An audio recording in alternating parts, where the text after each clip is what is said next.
wacan wanaagsan daawadayaasha qiimaha iyo qadarinta naga mudan oo meel walbo aad joogtaan kusoo dhowaada barnaamijkeena xogta dunida oo aynu daaha kaga rogi doonno turkiga oo kashifay damaca madaxweyne putin kadib markii qadka telefoonka ay ku wada hadleen hogaamiyaasha labada dal. barnaamijka waxaan idinkugu helnaa xog iyo macluumaad arrintan ku saabsan. waxaad kaloo barnaamijkeena daawadayaal aad ku daawan doontaan ciidamada ruushka oo gacanta ku dhigay magaalo istaraatiiji oo ku taala bariga Ukraine, laga cabsi qabo in ay gaaraan dhanka koonfureed deegaanada ah dagaalada culus ee soconaya, iyo sidoo kale daawadayaal waxaan idiin haynaa duqeymo xoogan oo ka soconaya caasimada Kiev ee markale soo dhowaada. daawada fadlan haddii aad nagu cusub tahay janalka subscribe noo saar, Facebook haddii aad naga daawanayso nagu soo bir oo na soo follow gara, mahadsanid. aynu gudagalna barnaamijkeena. iyadoo dagaalka uu galay toddobaadkii afraad ayaa Britain waxa ay xaqiijisay hoos u dhac ku yimid horumarka Ruushka, waxaana sidoo kale ay sheegtay in uu fashilmay isku daygii lagu doonayay in lagu weeraro laguna hareereeyo Kiev, waa sida ay hadalka u dhigtay, halka Ukraine ay ku eedeysay Ruushka inay burburiyeen Mariupol ayna xireen dad rayda, taas oo kusoo beegantay iyadoo cadaadiska caalamiga uu kusii kordhayo Moscow laguna soo rogayo cunaqabateeno cusub, waxaana cunaqabateeno cusub soo rogay Japan iyo Netherland. dhankoodana saraakiisha guud ee Ukraine waxa ay sheegeen in ciidamadooda ay 24 saac lasoo dhaafay burburiyeen 7 diyaaradood oo helikabtar ah, 3 diyaaradood oo kuwa aan duuliyaha lahayn ee daroonka loo yaqaano, iyo sidoo kale 3 ka mid ah gantaalada Ruushka uu leeyahay, halka Ruushkana uu awood u yeeshay in uu gacanta ku dhigo magaalada Izium ee bariga wadanka Ukraine, iyadoo laga cabsi qabo in ay horumar ka gaaraan dhanka koonfureed. wasaaradda difaaca ee Ruushka waxa ay sheegtay Khamiistii shalay ahayd in ciidamadeedu ay hal maalin ku burburiyeen 11 ka mid ah gantaalada lidka diyaaradaha ee Ukraine, ayna burburiyeen 10 kale oo xarumaha ciidamada ah.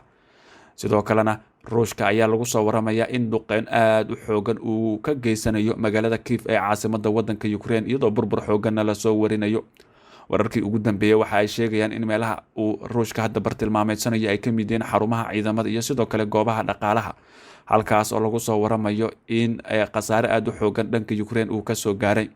dhinaca kalena dowladda Hindiya ayaa si dadban waxa ay u muujisay taageero xoogan oo ay u hayso dowladda Ruushka, waxaana qoraal ka soo baxay dowladda Hindiya lagu sheegay in Delhi ay fahamsan tahay ujeedooyinka howlgalka Ruushka, mowqifkiisana uu yahay mid isku dheelitiran oo ku saabsan xaaladda Ukraine. xaaladda hadda jirta ma saameyn doonto iskaashiga militariga ee ka dhexeeya Ruushka iyo Hindiya, ayaa lagu yiri qoraalka. shirkadaha daawooyinka ee Hindiya waxa ay bedeli karaan soo saarayaasha reer galbeedka ee suuqa Ruushka, taas oo ka dhigan Hindiya inay isku diyaarinayso inay ka faa'iidaysato goobihii ay faarujiyeen reer galbeedka. dhanka kalena madaxweynaha wadanka Faransiiska Emmanuel Macron ayaa mar kale la hadli doona dhowaan madaxweynaha wadanka Ruushka Vladimir Putin. hadafkayagu waxa uu yahay in aan xabad joojin gaarno, isla markaana la joojiyo dagaalka ka soconaya Ukraine. cunaqabateynta ka dhanka ah Ruushka ayaa bilaabay inay saameyn wax ku ool ah ku yeelata, ayuu yiri Macron. sidoo kale isagoo hadalkiisa raaciyay, waxaan rajaynaynaa in cunaqabateynta ka dhanka ah Ruushka ay soo dedejiso madaxweyne Putin in uu wax ka bedelo qorshihiisa, waa sida uu hadalka u dhigay. geesta kalena wasaaradda difaaca ee Ruushka ayaa iyana bayaan ay soo saartay waxay kaga hadashay arrimo dhowr ah.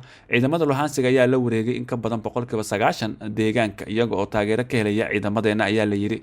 ciidamada Donetsk oo taageero ka helaya ciidamada Ruushkana waxa ay dagaal ku qaadeen bartamaha magaalada Mariupol. ciidamadeena waxa ay xalay burburiyeen, ayaa la yiri, ilaa iyo 81 xarumood oo ay leeyihiin ciidamada Ukraine, iyo sidoo kale 6 diyaaradood oo ah kuwa aan duuliyaha lahayn. dhanka kalena ra-iisul wasaare ku-xigeenka Ukraine waxa uu leeyahay isagana maanta 18 wado oo bini'aadanimo ayaa la qorsheeyay in loo qoondeeyo gobolada kala duwan ee dalka si dadka halkaasi looga badbaadiyo. hadda sida ay wax u socdaan iyo dagaalada soconaya, waxay u muuqdaan ciidamada Ruushka inay kusii dhaqaaqayaan deegaano fara badan oo ka tirsan wadanka Ukraine, oo ay doonayaan inay kusoo afjaraan colaadda oo ay gacanta ku dhigaan magaalooyin waaweyn. sida hadda muuqato, magaalada Mariupol ayaa ah magaalada bartilmaameedka ugu weyn ah oo ka horeysa Kiev. magaaladaas haddii gacanta lagu dhigo waxaa xigi doonta magaalada Kiev. dagaaladuna waxa ay yihiin kuwa aan joogsi lahayn, geesta kalena wada hadalada ayaa iyaguna waxa ay yihiin kuwa soconaya. bal aynu markana eegno, Turkiga ayaa muujiyay inuu si aada u danaynayo dhexdhexaadinta Ruushka iyo Ukraine, taasina waxa ay cadeynaysaa in arrintaasi ay u hirgashay. gelinkii dambe ee Khamiistii, madaxweyne Putin ayaa telefoonka ka soo wacay madaxweynaha Turkiga Recep Erdogan, waxa uuna u sheegay qodobada ay Ruushka heshiis nabadeed kula geli karaan dowladda Ukraine. nus saac gudihiis markii uu wada sheekaysigaasi telefoonka dhacay, ayaa taftire ka tirsan BBC-da arrimaha caalamka ee lagu magacaabo John Simpson ayaa wareysi la yeeshay afhayeenka Erdogan ahna la taliyihiisa ugu sareeya Ibrahim Kalin. Mr. Kalin waxa uu ka mid ahaa dad kooban oo dhageysanayay hadalka telefoonka la isku weedaarsaday. dalabaadka ruushka waxa ay u diyaarsan yihiin laba qaybood. afarta dalab ee ugu horeysa sida uu sheegay Mr. Kalin fulintooda aad uguma adka Ukraine. kuwa ugu waaweyn waa in Ukraine aqbasho in ay noqoto wadan dhexdhexaad iyo in aysan ku biirin isbahaysiga NATO. madaxweynaha Ukraine Zelensky horeyba uu u muujiyay in uu sidaasi doonayo. waxaa jira dalab kale oo qaybtan ka mid ah oo badankooda u muuqda kuwa waji badbaadin u ah dhanka Ruushka. Ukraine waa in ay marto hab hanaan looga dhigayo si loo xoojiyo in aysan khatar ku ahayn Ruushka. waa in luuqadda Ruushka lagu ilaaliyo gudaha Ukraine. waxaa kale oo jira wax loogu yeero joojinta naasinimada. tani waxa ay weerar culus ku tahay Zelensky oo isaga qudhiisu Yuhuuda, qaar ka mid ah xubnaha qoyskiisana ay ku dhinteen xasuuqa Yuhuudda ee Holocaust. laakiin Turkiga dhankiisa waxa uu aaminsan yahay in ay arrimahani aqbalitaankooda u sahlanaan doonaan Mr. Zelensky. waxaa laga yaabaa in dadka reer Ukraine ay ku filnaato inay cambaarayaan dhammaan howlaha la xiriira taageerada Naasiga, ayna ballan qaadaan in ay baabi'inayaan. qaybta labaad ayaa ah midda ay ku jiraan waxyaabaha adag. wicitaanka telefoonka Mr. Putin waxa uu ku sheegay in ay u baahan doonaan wadaxaajood foolka fool ah oo uu la yeesho madaxweyne Zelensky ka hor inta aanan heshiis laga gaarin qodobkan.